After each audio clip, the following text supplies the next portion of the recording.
क्या हम कभी इस बात पर गौर करते हैं कि ना एक भयानक सांप जो जहर अपने शिकार को मारने के लिए इस्तेमाल करता है हाँ।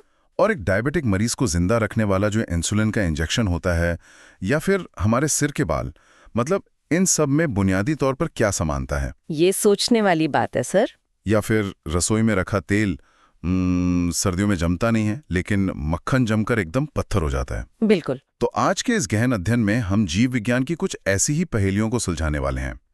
हम अपने शरीर के दो सबसे बड़े और महत्वपूर्ण बायोमॉलिक्यूल्स प्रोटीन और लिपिड्स की दुनिया को डिकोड करेंगे। और ये बहुत ही मजेदार होने वाला है। हाँ, और सुनने वालों को मैं बता दूं कि आज की हमारी ये विस्तृत चर्चा किसी पाठ्य पुस्तक की रटी रटाई परिभाषाओं के बारे में बिल्कुल नहीं है। नहीं, एकदम नहीं। हम ये समझेंगे कि आणविक स्तर पर हमारा शरीर काम कैसे करता है।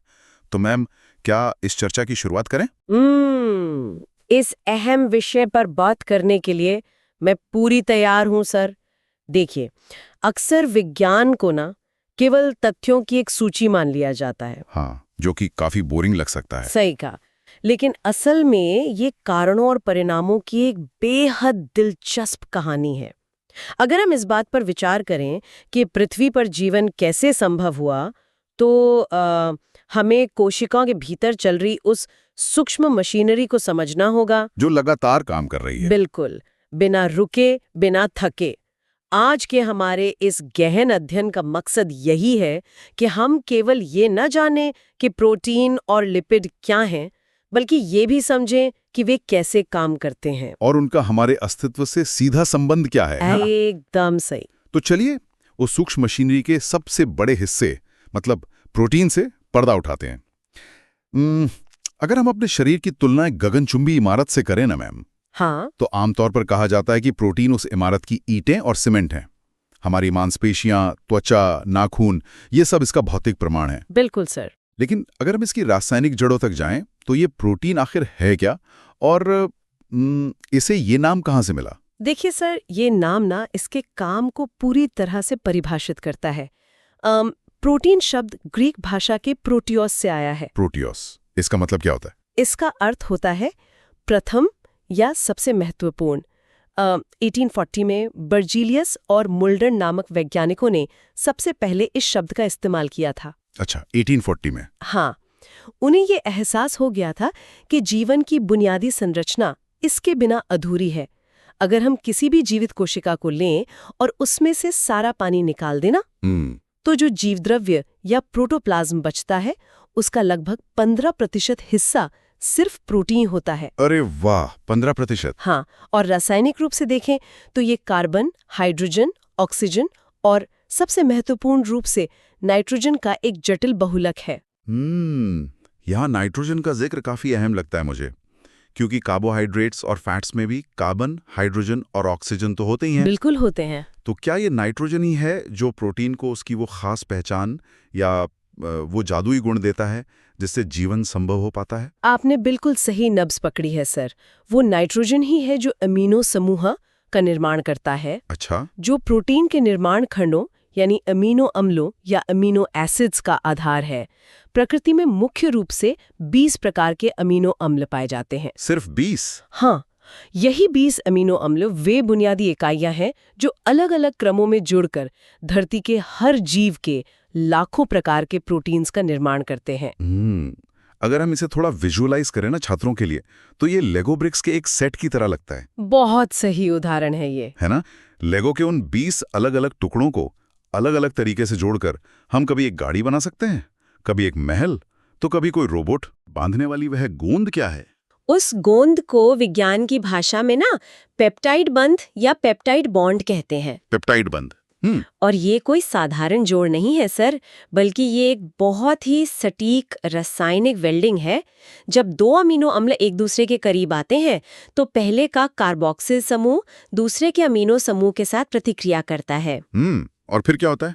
इस टकराव में एक बहुत ही दिलचस्प घटना होती है। उन दोनों के बीच से पानी का एक अणु यानी H2O बाहर निकल जाता है। रुको, सच में? मतलब जब भी शरीर में प्रोटीन की एक कड़ी जुड़ती है, तो पानी की एक बूंद या पानी का एक अणु मुक्त होता है? जी बिल्कुल, इस प्रक्रिया को डिहाइड्रेशन सिंथेसिस कहा जाता है। हाँ, डिहाइड्रेशन मतलब पानी का निकलना। हाँ, पानी निकालकर किसी चीज का निर्माण करना। इसी तरह से एक के बाद एक अमीनो अम्ल जुड़ते चले जाते हैं और पानी के अणु बाहर निकलते जाते हैं। ये तो वाकई एक शानदार विजुअल है मैम, पर एक श्रृंखला में ऐसे कितने अमीनो एसिड जुड़ सकते हैं? क्या इनकी कोई सीमा है या ये बस जुड़ते ही चले जाते हैं? देखिए, इनकी संख्या कुछ दहाई से लेकर हजारों तक हो सकती है, लेकिन विज्ञान के इतिहास में एक बहुत बड़ी कामयाबी तब मिली जब 1953 में हाँ, सैंगर्स नाम के वैज्ञानिक ने सबसे छोटे ज्ञात प्रोटीन की संरचना का पता लगाया, और वो प्रोटीन है इंसुलिन। इंसुलिन? वही इंसुलिन जो रक्त में ब्लड शुगर को नियंत्रित करता है? बिल्कुल वही इंसुलिन।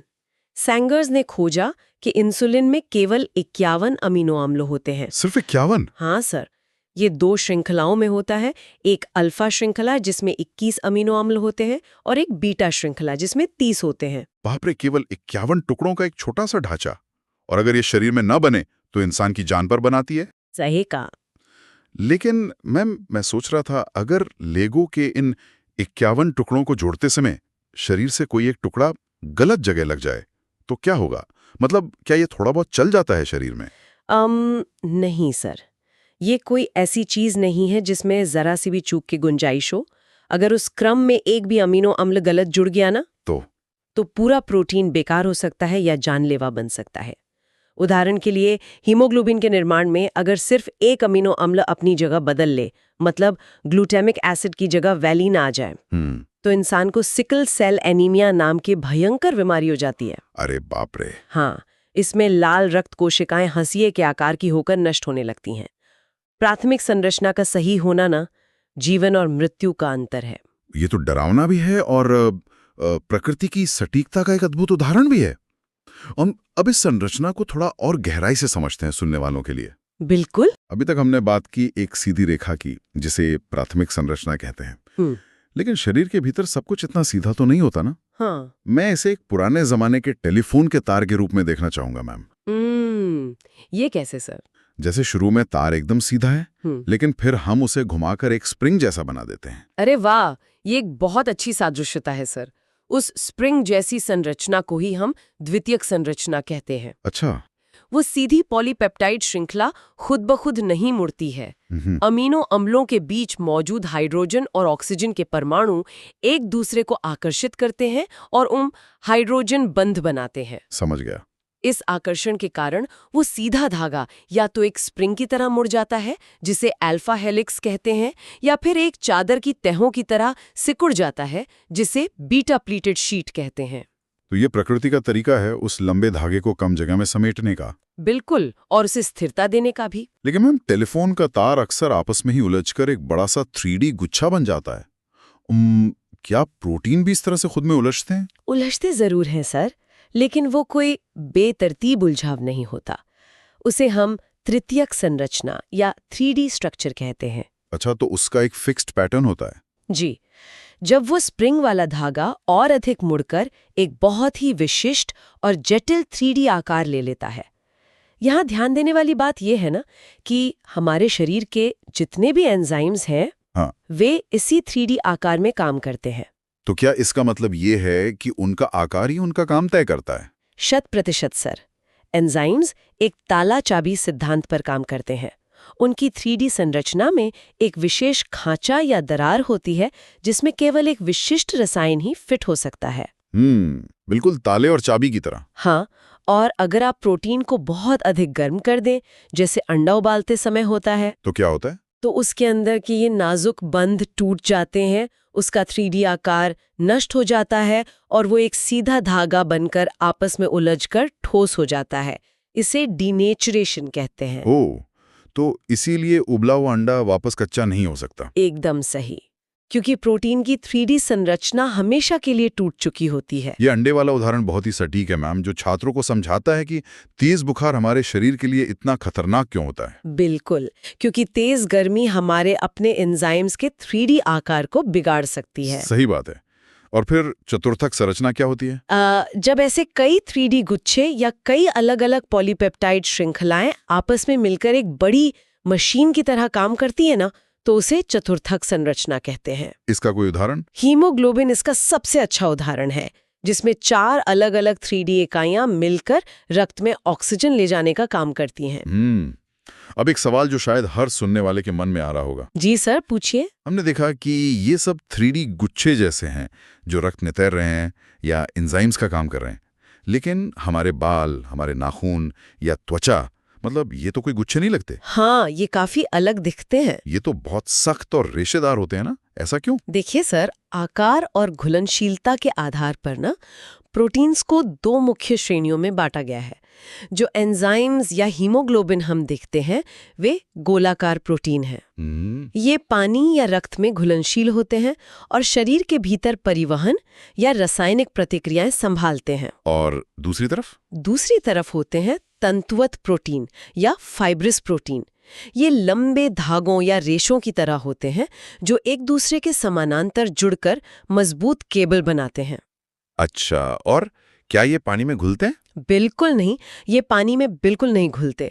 बालों और नाखूनों में पाए जाने वाला केराटिन और हमारी त्वचा, हड्डियों को मजबूती देने वाला कोलेजन इसी श्रेणी में आते हैं। ओ, कोलेजन। हाँ, कोलेजन मानव शरीर में पाया जाने वाला सबसे प्रचुर मात्रा का प्रोटीन है। तो एक तरफ गोलाकार प्रोटीन है जो रासायनिक दूत और कामगार हैं, और दूसरी तरफ तंतुवत प्रोटीन है जो असली स्टील और सीमेंट है। बिल्कुल सही निष्कर्ष निकाला आपने सर। हमने ये भी पढ़ा है कि कुछ जानवरों के विष या शरीर को बीमारियों से बचाने वाली एंटीबॉडीज भी प्रोटीन है।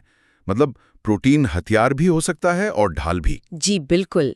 एंटीबॉडीज का वो Y आकार का 3D स्ट्रक्चर ही होता है जो वायरस या बैक्टीरिया को पहचान कर उसे जकड़ लेता है। प्रोटीन वाकई जीवन का सबसे बहुमुखी टूलकिट है सर। चलिए मैम, अब इमारत बन गई, मशीनरी सेट हो गई, लेकिन किसी भी इमारत या मशीन को चलाने के लिए बिजली या ईंधन तो चाहिए ना? हाँ, ऊर्जा के बिना तो कुछ नहीं होगा। ये हमें इस चर्चा के दूसरे अहम पड़ाव पर ले जाता है, मतलब लिपिड्स। अगर मैं लिपिड्स को शरीर का ऊर्जा बैंक या एक फिक्स डिपॉजिट कहूं, जिसे शरीर आपातकाल के लिए सुरक्षित रखता है, तो क्या ये तुलना विज्ञान की कसौटी पर खरी उतरती है? ये तुलना 100% सटीक है सर। लिपिड्स, जिन्हें हम आम बोलचाल में वसा और तेल कहते हैं, कार्बनिक यौगिक हैं जो पानी में घुलनशील नहीं होते। अच्छा। प्रोटीन एक निर्माण सामग्री है, जबकि लिपिड्स असीमित ऊर्जा के भंडारण का सबसे कुशल तरीका है। इनकी संरचना कैसे अलग होती है प्रोटीन से? इनकी रासायनिक संरचना प्रोटीन से बिल्कुल अलग होती है सर। ये मुख्य रूप से एक ग्लिसरॉल के अणु और उसके साथ जुड़े 3 वसीय अम्ल यानी फैटी एसिड्स के मिलने से बनते हैं। ग्लिसरॉल और 3 फैटी एसिड्स। हाँ, और इस त्रिकोणीय संरचना को हम ट्राइग्लिसराइड कहते हैं। लेकिन मैम, शरीर ऊर्जा जमा करने के लिए कार्बोहाइड्रेट्स की जगह वसा को ही क्यों चुनता है? मतलब इस फिक्स डिपॉजिट में शरीर को ब्याज दर क्या मिलती है? ब्याज दर बहुत ही शानदार है सर। अगर आप 1 ग्राम कार्बोहाइड्रेट या प्रोटीन का ऑक्सीकरण करते हैं, मतलब उससे जलाते हैं, हाँ, तो आपको लगभग 4 से 4.1 किलो कैलोरी ऊर्जा मिलती है। लेकिन अगर आप 1 ग्राम वसा को जलाते हैं तो ये 9.0 किलो कैलोरी ऊर्जा देती है। 9.0, सीधा दुगने से भी ज्यादा मुनाफा। बिल्कुल। लेकिन ये दुगनी ऊर्जा आती कहाँ से है? वसा में ऐसा क्या है जो प्रोटीन या कार्ब्स में नहीं है? इसका रहस्य ना इनके रासायनिक बंधों में है सर। लिपिड्स में कार्बन और हाइड्रोजन के बीच बहुत सारे बंध होते हैं और ऑक्सीजन बहुत कम होती है। तो जब शरीर इन कार्बन हाइड्रोजन बंधों को तोड़कर उनका ऑक्सीकरण करता है तो भारी मात्रा में ऊर्जा मुक्त होती है। ओह, अब समझ में आया। इसीलिए शरीर अतिरिक्त कैलोरी को फैट में बदलकर पेट या जांघों के आसपास जमा कर लेता है, ताकि जब कभी अकाल पड़े या भोजन ना मिले तो इस घनीभूत ऊर्जा का इस्तेमाल किया जा सके। और यही वजह है कि जिम में घंटों पसीना बहाने के बाद भी फैट कम करना इतना मुश्किल होता है ना, क्योंकि शरीर अपने सबसे कीमती खजाने को आसानी से छोड़ना नहीं चाहता। एकदम सही बात है सर। अब मैम, वसा का नाम आते ही हर घर की रसोई में एक बहस छिड़ जाती है। कौन सी बहस? यही कि क्या खाना चाहिए, ठोस घी और मक्खन या फिर तरल तेल। अक्सर कहा जाता है कि घी धमनियों को ब्लॉक कर देता है और तेल बेहतर है। इसके पीछे का विज्ञान क्या है? इस पूरी बहस का उत्तर ना उन वसीय अम्लों की बनावट में छिपा है जिनसे लिपिड्स बनते हैं। इसे हम 2 श्रेणियों में बांटते हैं। संतृप्त वसा और असंतृप्त वसा। संतृप्त और असंतृप्त। हाँ, संतृप्त वसा यानी सैचुरेटेड फैट की बात करें तो इनकी कार्बन श्रृंखला में कोई दोहरा बंध या डबल बॉन्ड नहीं होता। अच्छा, कोई डबल बॉन्ड नहीं। सभी कार्बन परमाणु हाइड्रोजन से पूरी तरह संतृप्त होते हैं। दोहरे बंध न होने के कारण इनकी श्रृंखला एकदम एक सीधी रेखा की तरह होती है। और एक सीधी रेखा होने से क्या फर्क पड़ता है?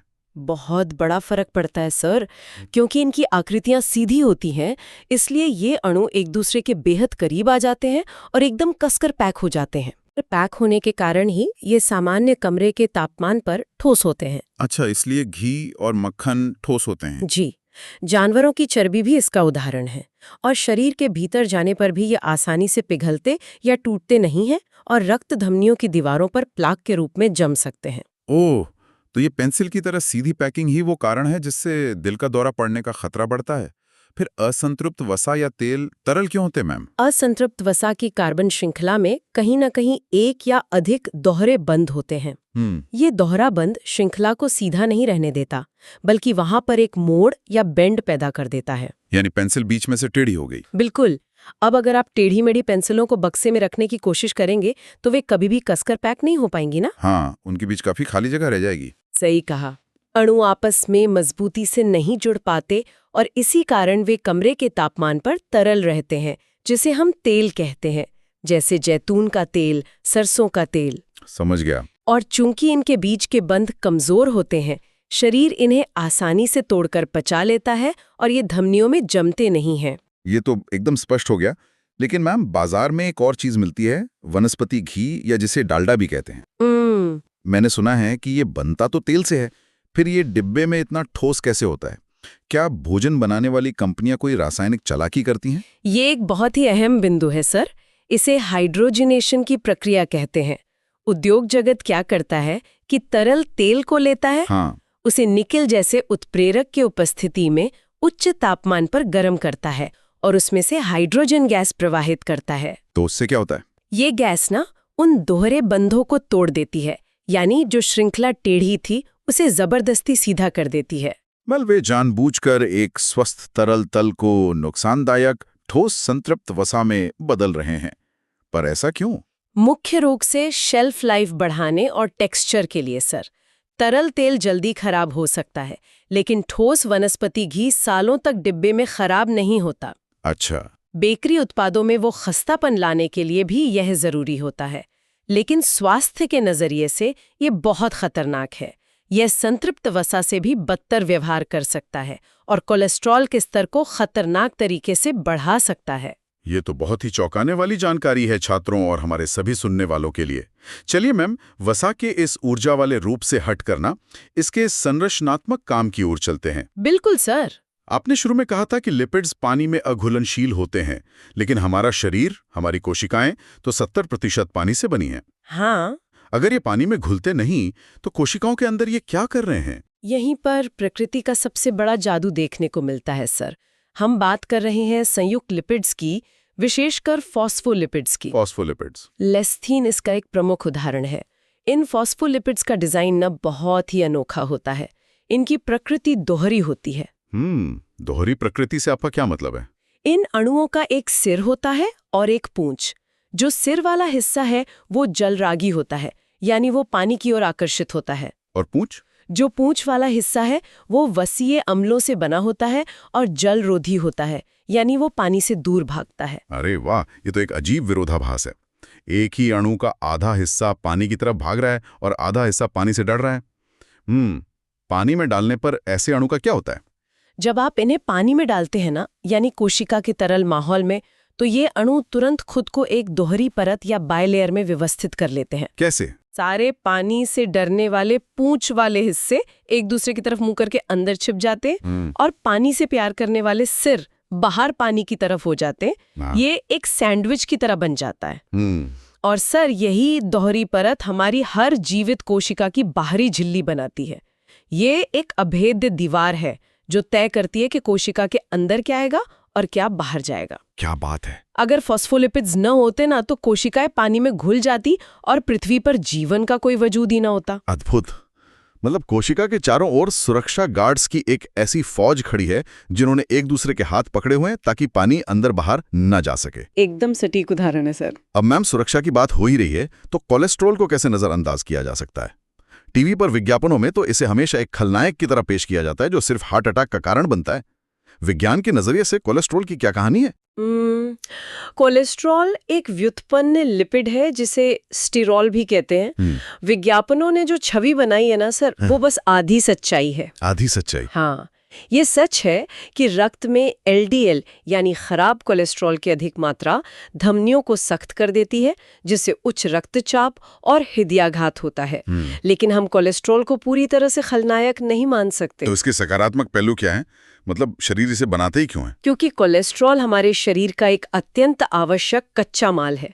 हमारी कोशिका झिल्ली को लचीलापन कोलेस्ट्रॉल ही देता है। अच्छा। इससे भी बड़ी बात, हमारे शरीर के बहुत सारे आवश्यक स्टेरॉयड हार्मोन्स बिना कोलेस्ट्रॉल के बन ही नहीं सकते। रुको, हार्मोन्स भी? हाँ सर, मानव विकास और प्रजनन के लिए आवश्यक हार्मोन्स जैसे पुरुषों में टेस्टोस्टेरॉन और महिलाओं में प्रोजेस्टेरॉन या एस्ट्रोजन, इन सभी का मूल ढांचा कोलेस्ट्रॉल ही होता है। त्वचा में विटामिन डी का निर्माण भी इसी से शुरू होता है।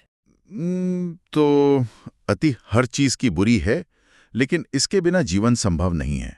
बिल्कुल सही। यानी कोलेस्ट्रॉल की जरूरत तो है, बस उसके स्तर को नियंत्रित रखना होता है। मैम, क्या जीवों में लिपिड्स के कुछ ऐसे रूप भी हैं जो हमें और हैरान कर सकते हैं? बिल्कुल है सर। प्रकृति ने लिपिड्स को बहुत ही अनोखे तरीकों से इस्तेमाल किया है। एक बड़ा दिलचस्प उदाहरण शार्क मछली का है। शार्क? उसमें क्या खास है? शार्क के शरीर में ना स्क्वेलिमीन नाम का एक स्टेरॉयड पाया जाता है।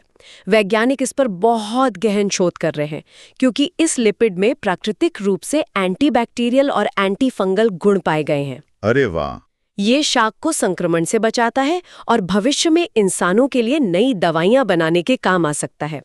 इसके अलावा एक और बहुत ही सरल लेकिन महत्वपूर्ण लिपिड है मोम या वैक्स। मोम?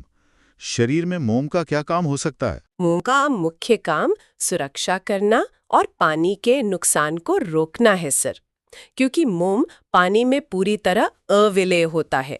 आपने देखा होगा कि कुछ पौधों की पत्तियां बहुत चिकनी होती हैं और उन पर पानी टिकता नहीं है। हाँ, कमल के पत्तों की तरह। जी, वो क्यूटिन नामक मोम की परत होती है। मधुमक्खियां अपना छत्ता मोम से बनाती हैं, जिसमें पामिटिक अम्ल होता है, जो इसे वाटरप्रूफ बनाता है। यहाँ तक कि हमारे शरीर में भी त्वचा की स्वेद ग्रंथियों से सीबम निकलता है, जो एक प्रकार का मोम ही है। ये हमारी त्वचा को रूखा होने और फटने से बचाता है। ये वाकई कमाल है मैम। पेड़ की पत्तियों की चिकनाई से लेकर शार्क मछली के संक्रमण रोधी कवच और हमारी त्वचा की नमी तक, लिपिड्स अलग अलग रूपों में एक मूक रक्षक की तरह काम कर रहे हैं। बिल्कुल सर। तो मैम, आज हमने जो कुछ भी डिस्कस किया है ना, अगर उन सारे तारों को जोड़कर हम एक महाविश्लेषण प्रस्तुत करना चाहें, तो आप सुनने वालों को क्या मुख्य संदेश देंगी? अगर हम आज की इस विस्तृत चर्चा का सार निकालें सर, तो वो ये है कि जीव विज्ञान कोई जादुई चीज नहीं है, बल्कि ये बेहद सटीक और सुव्यवस्थित रासायनिक इंजीनियरिंग है। सही बात है। प्रोटीन हमारे शरीर रूपी इमारत के असली बिल्डर्स और मशीनरी हैं। वे महज 20 अमीनो अम्लों की मदद से अनंत प्रकार की जटिल 3D संरचनाएं बनाते हैं। वे हीमोग्लोबिन बनकर हमें सांस लेने में मदद करते हैं, एंजाइम्स बनकर भोजन पचाते हैं और एंटीबॉडीज बनकर बीमारियों से बचाते हैं। बिल्कुल। और दूसरी तरफ लिपिड्स हमारे मूक रक्षक और शरीर का ऊर्जा बैंक हैं। हाँ, वे अपनी दोहरी प्रकृति वाले फॉस्फोलिपिड से हमारी हर एक कोशिका की बाहरी दीवार बनाते हैं, संतृप्त और असंतृप्त वसा के रूप में तापमान को नियंत्रित करते हैं और सबसे महत्वपूर्ण, आपात स्थिति के लिए 9.0 किलो कैलोरी प्रति ग्राम के हिसाब से असीमित ऊर्जा संचित करके रखते हैं। इन दोनों बायोमॉलिक्यूल्स का आपसी तालमेल ही वो कारण है जिससे हम एक स्वस्थ और सक्रिय जीवन जी पाते हैं। दिलचस्प तरीके से समझाने के लिए आपका बहुत बहुत धन्यवाद। मुझे भी इस चर्चा का हिस्सा बनकर बहुत खुशी हुई सर। विज्ञान को इसी तरह गहराई से समझने में ही असली मजा है। तो सुनने वालों, आज हमने ये जाना कि कैसे हमारे शरीर के भीतर चल रही ये खामोश रासायनिक वेल्डिंग और अणुओं की ज्यामिति हमें वो बनाती हैं जो हम हैं। चलते चलते मैं आपके लिए सोचने के लिए एक नया विचार छोड़ना चाहूंगा। हाँ बिल्कुल। आज हमने जाना कि प्रोटीन प्रकृति के सबसे सटीक लेगो ब्रिक्स हैं और लिपिड्स सबसे सुरक्षित डिलीवरी पैकेट्स। क्या आपको पता है कि वैज्ञानिक आज इन दोनों को मिलाकर भविष्य की तकनीक बना रहे हैं? अरे वाह! जैसे कि कुछ वैज्ञानिक ऐसे नए प्रोटीन एंजाइम्स डिजाइन कर रहे हैं जो समुद्र में पड़े प्लास्टिक के कचरे को खाकर पचा सकते हैं। ये तो बहुत बड़ी बात है। और जिन mRNA वैक्सीन्स ने, जैसे कोविड की वैक्सीन ने दुनिया को बचाया, वे असल में लिपिड नैनोपार्टिकल्स के छोटे छोटे बुलबुले ही थे जिन्होंने जेनेटिक निर्देशों को सुरक्षित रूप से हमारी कोशिकाओं तक पहुंचाया। बिल्कुल सर। तो अगली बार जब आप विज्ञान के बारे में पढ़ें तो सोचिएगा कि हमारे शरीर के भीतर के ये मॉलिक्यूल्स सिर्फ हमें जिंदा ही नहीं रख रहे, बल्कि कल ये हमारी दुनिया को बचाने की चाबी भी बन सकते हैं। इसी विचार के साथ आज के इस गहन अध्ययन को यहीं विराम देते हैं। सुनते रहिए और अपनी जिज्ञासा को कभी मरने मत दीजिए।